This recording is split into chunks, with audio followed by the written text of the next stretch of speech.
Okay, my dear students, as you know that I have started the sequence of this particular lecture. Um, so, as I just mentioned in the previous lectures, that some part of literature has to be taken, um, is to be taken, but here in this article, which primarily focuses on some techniques of teaching literature, but there are things which related to teaching of literature has have been discussed in detail. So in this part, I'm going to talk about how to analyze a poem. Let's say if there is a poem and which needs to be analyzed, how we have to analyze this. So literary appreciation or literary analysis is a way. See here, this is also called literary appreciation, or we say literary analysis. All right. This is actually a way of the readers who try to find out particular subject matters, all right, of particularly literary works, which have to work on this. And literary appreciation is similar to literary analysis, as I said. Literary comprehension and literary study. It is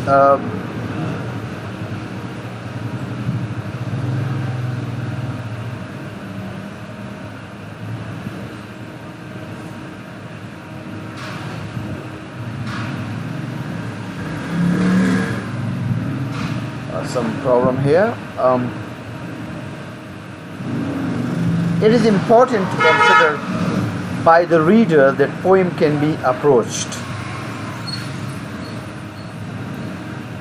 discussed in a large varieties of ways. So, my dear, by literary appreciation or literary analysis, we means that how is a poem evaluated and analyzed. All right. So obviously, different poems or different kinds of poem has to be discussed and analyzed in different ways. So in analyzing poetry, remember the reader must always know the basic twofold approach of all activities of reading poetry. So readers must understand both the literal sense of the poem. Remember, this two-tier approach involves one literal. Remember, literal sense of the poem, that you must be familiar with the poem literarily. I mean, you must be aware of the literal sense of that particular poem, and the symbolic or suggested meaning of the poem. First of all, sometime in poem you find vocabulary, you find language, you find diction, which on the surface may be very simpler, the words may be very complex, but in reality you must also be aware of its symbolic value as well. You understand? So many possibilities occur in analyzing poem. These possibility means that a poem is free to be discussed or analyzed from any ways or point of view. I mean, there lies a great liberty for the analysis of any poem. You must, where every person can look that poem or that thing, you see, from his own point of view. So there exists a great liberty for that. One way, the reader may focus on the elements of poetry, such as, for example, but you can also look, actually, you can also look for sound devices, figurative languages, okay, themes, what kind of themes are discussed there, and values, what kind of values that particular poem takes away. For example, if you look at the classical poems, so there you can find frivolity, where you can find surface life, we can find fashion of life, where you can find uh, foppishness. So I mean, these are the features you see of a classical poetry. So, and let's say if a person is living in a city and he looks at a poem, so he will define that poem from his own point of view. While if somebody lives in a rural setup, so he would certainly be defined it from a rural setup. So here, from by using particularly literary, such as formalist literary approach, means who stress more and structure, feminist literary approach. So a text can also be looked from a feminist point of view, Marxist literary approach, and any other literary approaches. So therefore, any piece of poem, any piece of literature can be looked at from different approaches. So in analyzing poetry, the readers can do anything that is possible in poetry. Remember, it just this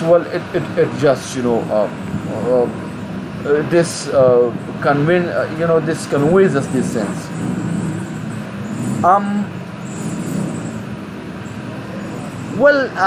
This would certainly increase student achievements in comprehension in English skills based subject in English content based. So there are some methods which can be applied in teaching English poetry. One of the methods that in teaching poetry is cooperative learning, cooperative learning, specifically group discussion. So if this group discussion takes place even in a language class or in a literature class, so its benefits would be many. So within cooperative learning, students benefit from sharing idea rather than working alone. So sharing of idea takes place, and obviously students come up with different ideas. So the ideas, they can be replenished and they can be done up very well. So all can reach some measures of success. According to Slavin and Eliot et al., cooperative learning as a set of instructional method and which students are encouraged or required to work together on academic tasks to help one another learn. The essential feature of cooperative learning that the success of one student helps other students to be successful. So, the very concept of this cooperative learning, I mean, if you look this very concept, so one student's progress is directly proportional to the progress of other students. So it simply means that in cooperative learning or group discussion in a class, it opens many venues for others, and thus a kind of holistic approach is applied to learning, and which is very beneficial there. Mostly further this article is actually on group discussions as well. However, they have then talk about teaching poetry using small group discussions. Okay. And teaching English poetry is a foreign or second language are needed particular methods to group discussion is one of the technique of cooperative learning, right? That's used by teachers in particular subject. Well, this method is proposed by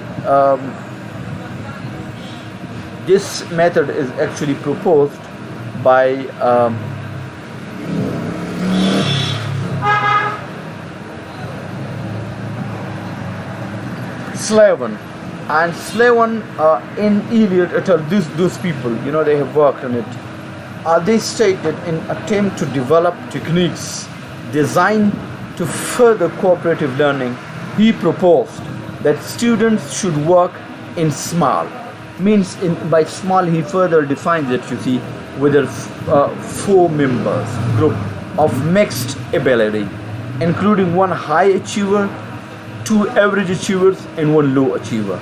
So even they talk about it that whenever you try to make a class, you see grouping for actually for for poetry teaching, or in a language classroom when the poetry or any element of literature is taught, so it has to be divided into certain groups. So, and the group has to further be divided into high achiever, average, and even actually some low achiever. So there should be a mixed, of talented students and less talented student and low talented student. All right. So the main point in setting up a discussion group is to make sure that each group member participate, and this should be made compulsory for every group member, that he or she has to take part actually in that. The leader and group has function to ensure that everyone participates and the group stays on the staff. So this whole paragraph and even I mean the subsequent paragraph mostly talk about this very particular thing, that every person and group has to be responsible for a certain part of discussions in the classroom there, because if the student they do not take part actually in that very discussion, so their role of language will not be effective. So I mean this bringing a piece of literature, any literary piece, is, I just said in the previous lecture, that this will certainly involve all the students, and discussions, and everybody and every student would certainly be talking and be doing there. So after that, even teachers can assign students to groups which are formed prior given assignments, and even a good teacher always divide the students into groups, and then according to certain groups, certain topics and certain tasks are given to them. And for effective discussion, the small group discussion session will be divided into three parts. It has been discussed actually in the abstract. Pre-discussions activities, alright, in which teachers normally give information about the techniques and steps of discussion and the topic to discuss. Whilst discussions, okay, while discussion activities which has been mentioned and there actually in the abstract, in which students do small group discussion, report their own discussion and present the result of their discussion to other groups in general discussion. And then we have post discussions activities, where a teacher gives comments, corrections, clarifications on the poem discussed. So my dear students, I mean if you even try to ask your teacher that they should try to divide the discussion of the class into three, like we say in pre-discussion, okay, and then we have whilst discussion, and then we post discussion.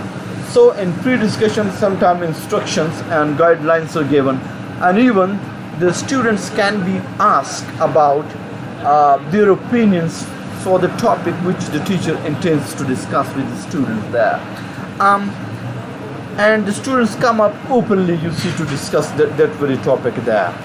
And while during whilst discussions, mostly the students actually in this very part, you see the students, I mean they are actually they are asked, and they present actually the result of their discussions and the knowledge which they get through, I mean the analysis of that very particular poem, because normally they are given time for analyzing and for looking at that very poem and poetry, so they come up and they discuss, you see, the poem and the poetry with their own. And here this was a small discussions there, and further obviously You see, before conducting small group discussion, the teacher should. Uh, Obviously, the teacher mostly is the leader, and he has to look at all these things. Because if he doesn't try to ensure these things, so teaching of that very particular poem will not be effective, and even discussions which normally are pursued, you see, after the teacher gives some guidelines, some teaching, so it would not be good. So the teacher has a very important role to play again here. If a piece of literature is taken, I mean a poem is taken, and the students are of English language and teaching, and then this teacher has a great role to play. He has to organize the group and divide students into small group, in which one group contains a 4 to 5 students of mixed abilities. He has to explain the role of each member of group. Time should be set. The task and the activity of discussion and time, they have to be set beforehand, and explain the procedure of discussion in groups. All right, because sometimes when you do not set rules before discussion in a class, so it becomes a marketplace, and everybody comes and everybody tries to cry, so a sequence of synchronization is lacking there. And then you have to discuss the findings in large group discussion. Well, and I'm going to finish this. And in pre-discussion activities, you can discuss about techniques, about procedures, about procedure and steps of discussion, and even the poetry discussion groups. And similarly, you can discuss, basically the students can come up with their results and this discussion, and in the whilst group discussions time, and basically later on the post discussion activity, the teacher works of group discussion, and then the teacher commands group discussion and giving reward score to each group and member. So this, the whole thing moves in a very order fashion, there. So I think if discussion of any poem in a class, if it works according to this division, so I think much meaning and fruition would certainly come to that particular lecture. So I hope that you are getting discussing, you are going to have it, and obviously this article further discusses even the advantages of cooperative learning groups. By cooperative learning, which has already been explained, that things move in a passion of cooperation, and everybody gets an opportunity for saying something. Even the most shyest and the most silent students, the most non-participating students, they too take part in discussion, and thus a climate of overall cooperation takes place in the class. And obviously it has many advantages and disadvantages as well, but according to Rue et al., the advantages of implementing cooperative learning groups are: firstly, it improves students' achievement. See, their achievement, the students basically are focused over here, so as self-esteem comes to them. Everybody feels their importance, and social development also takes place. So obviously, in cooperative learning, students may help other students to improve their achievement as well. And even in language, suppose if a student speaks before they discuss with their teacher, other group. So first of all, they discuss within their own groups, and which brings some understanding, to other students, and even some linguistic precisions also takes place, during there. And obviously it also teaches students to work together as a team. Team spirit comes to them, and everybody feels important there. And they also emphasize an interaction between students, which further focuses on socializing and sharing their knowledge. So these are very, very information and even opinions to others. And secondly, students obviously have motivation to learn, and they feel motivated. And sometimes if the students, I mean some of the weakest student when they speak, so the other student they speak as well, because they feel inherently motivated to take part actually in discussion, because when the whole class discusses and few students remain, so obviously that's not so positive attitude towards instruction and greater acceptance of student differences. It shows that cooperative learning groups may motivate students to learning and this and that.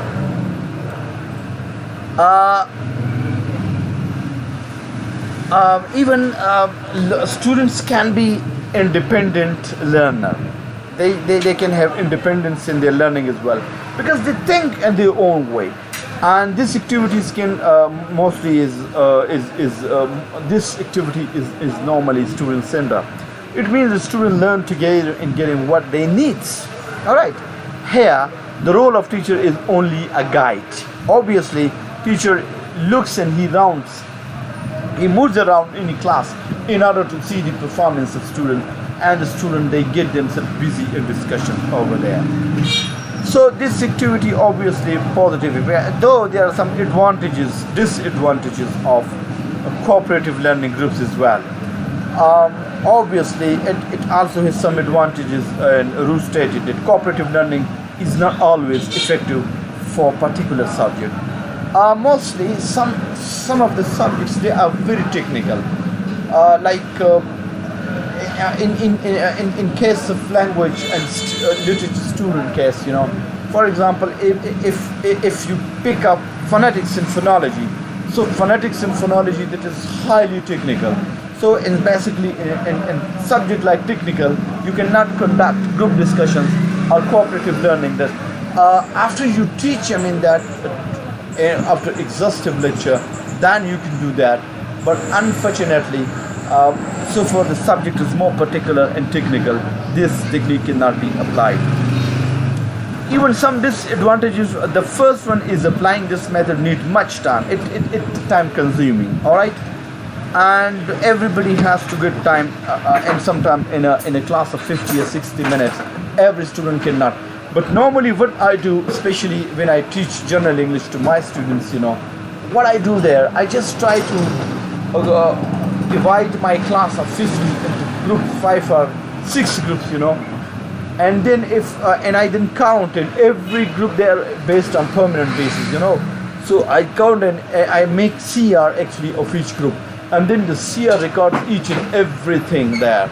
And I suppose if in a single day a student doesn't get opportunity, so the next day when I come to class, I ask them to start from where the activity was stopped, and thus the remaining student they take part in the discussions there. While the second teacher may get difficulties to monitor activities in group. Yeah, obviously it's difficult, but still we have to just go for that. Well, the student will improve their achievement of particular subject. Yes, it can be. Okay, there I have to just focus on the conclusion of this article. The learning and teaching. Remember, techniques are expected to impact on the undergraduate students in poetry class. All right. I mean, this you can. The small group discussions technique is one other technique of cooperative learning, which has been proposed by Slavin. A small group discussion techniques in teaching poetry, obviously pre-discussion activities, whilst discussion activities, all right, and post activity, so which certainly help their comprehension about the poetry and other expectation of using simple group discussions in teaching poetry, which has to develop more active and communicative learner-centered classroom to motivate students to learn and to teach them to be social people. So in conclusion, the writer of this very particular article expects that small group discussion technique, maybe an alternative technique of teaching poetry and can solve teacher and student problem in poetry. So my dear student, this article is finished. So I want to actually tell you something on it, that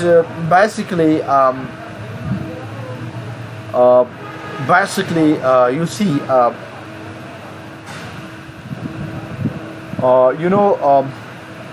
basically you see that most probably you see the point, uh, that any element or any text from literature regarding poetry, novel or drama can be effectively taught, and bringing such things in a language classroom would certainly help the students linguistically as well. Their linguistic competence will improve, because when you try to empower, atomize actually the students, you see, in a single class, and they feel their own in a class, so this would certainly help a great deal. So I hope that you must go through this article yourself, try to think yourself, creatively think about it, and you can ask me questions, send me your question please. I find you people most non-responsive basically on LMS as well, so please be active learners and try to be as responsive as possible, and wherever you feel difficulty, you can come and straight and send your question. Even you can send me, you can WhatsApp me through voice messages, or you can email me, or you can reach to me actually by any way you like, or even